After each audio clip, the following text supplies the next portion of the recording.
Hello everyone, আসসালামু আলাইকুম। সারাদিন রোজা রাখার পর মুখের টেস্ট একদমই নষ্ট হয়ে যায়। তার ফলে এরকম যদি একটা সুন্দর মুখরোচক ডিশ আপনারা তৈরি করে ফেলতে পারেন, তাহলে কিন্তু সারাদিন রোজা রাখার পর ইফতারে মুখের আলাদাই টেস্ট ফিরে আসে। আজকের রেসিপি ব্রেড পটেটো বাইটস।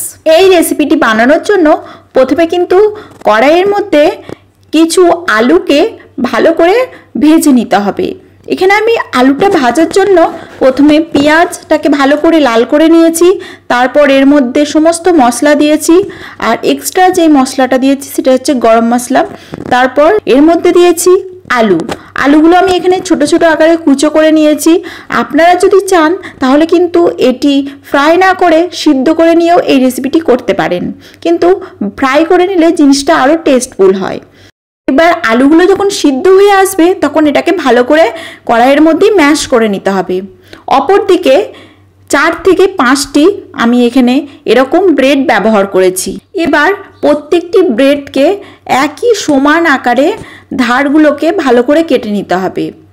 যেই ধারগুলোকে আমি এখানে কেটে রাখছি সেই ধারগুলোকেই কিন্তু মিক্সারে ভালোভাবে মিক্স করে নিলেই এটাকে ব্রেড ক্রাম্ব হিসাবে ব্যবহার করা হবে।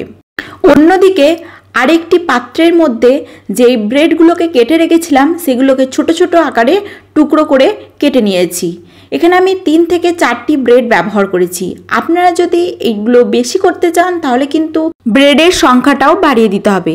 এবার যে মশলাটা আমি করে রেখেছিলাম সেই মশলাটা এর মধ্যে দিয়ে দিয়েছি। ভালোভাবে মশলাটা দিয়ে ভালো করে জিনিসটাকে মাখিয়ে নিতে হবে, যাতে কোনো রকমভাবে কোথাও গিট মতো শক্ত মতো আলু না রয়ে যায়। এবার ভালো করে মিশিয়ে নেওয়ার পর যেমন ভিডিওতে দেখাচ্ছি ঠিক তেমন করে এটাকে চ্যাপটা করে এটাকে ছোট ছোট আকারে কেটে নিতে হবে। দেখুন যেমন আমি কেটে নিচ্ছি ঠিক তেমনভাবেই ছোট ছোট আকারে কেটে দেবেন।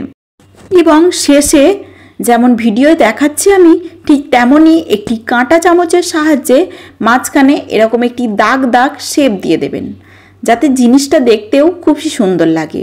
দেখুন আমার এখানে প্রত্যেকটি হয়ে গেছে। এবার আলাদা একটি পাত্রের মধ্যে আমি এখানে একটি মাত্র ডিম নিয়ে নিয়েছি। আপনারা চাইলে কিন্তু 2 থেকে 3টি ডিমও ব্যবহার করতে পারেন। এখানে কিন্তু একটি ডিমের সাহায্যে অনেকগুলো হয়ে যাবে। এবার এর মধ্যে সামান্য একটু লবণ ও সামান্য একটু লঙ্কা গুঁড়ো দিয়ে জিনিসটাকে ভালো করে ফাটিয়ে নিয়েছি, যাতে মশলাগুলো পুরো ডিমটার মধ্যে ভালো করে মিশে যায়। ভালো করে মিশিয়ে নেওয়ার পর এবার এর মধ্যে যেগুলো বানিয়ে রাখলাম ছোট ছোট আকারের সেগুলোকে ডুবিয়ে নিতে হবে। তারপর যেই ব্রেডের সাইডগুলোকে আমরা কেটে রেখেছিলাম সেগুলোকে ব্রেড ক্রাম্ব হিসাবে ব্যবহার করতে হবে। দেখুন যেমন দেখাচ্ছি ঠিক এমন হয়ে যাবে। এবার এটাকে ভালো করে কড়াইয়ের মধ্যে ডিপ ফ্রাই করে নিতে হবে। অবশ্যই ফ্রাই করার সময় মাথায় রাখবেন যাতে গ্যাসের ফ্লেমটা লো থাকে আর ভালোভাবে জিনিসটা মচমচে করে ভাজা হয়ে যায়। এভাবেই কিন্তু খুব সহজেই আপনারা ইফতারে এই আইটেমটি করে ফেলতে পারেন, বা বিকেলেও কোনো স্ন্যাক্স হিসাবে এই আইটেমটি করে ফেলতে পারেন। এটা কিন্তু দেখতেও যেমন সুন্দর হয়েছিল, খেতেও কিন্তু খুবই মুখরোচক মচমচে টাইপসের হয়েছিল। আপনার বাড়িতে অবশ্যই ট্রাই করে আমাকে কমেন্টে জানাবেন আপনাদের এই রেসিপিটি কেমন লেগেছে। ফিরে আসছি নতুন কোনো ভিডিও নিয়ে।